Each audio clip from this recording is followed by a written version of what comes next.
12月充滿聖誕氣氛，約朋友食飯都要揀間熱鬧嘅。最近跑馬地呢間 bistro 就係我嘅 best kept secret。門口已經有聖誕裝飾，裝修地道，木凳、雲石台，嚟自法國嘅海報，好有巴黎風情。不過最吸引都係夜晚嘅氣氛，坐滿晒人，細聲講大聲笑。老闆 Lauren 同埋侍應熱情招呼，好有親切感。最緊要係食物唔做作，價錢合理。好似呢款豬肉大雜燴，用 Le Creuset 鑄鐵鍋上，有香腸、五花腩等5款豬肉，食完暖粒粒。不過最啱冬天氣氛嘅一定係芝士火鍋。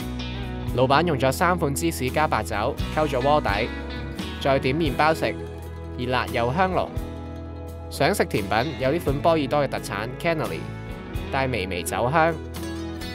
意猶未盡，仲可以買法國芝士同香腸返屋企開 party。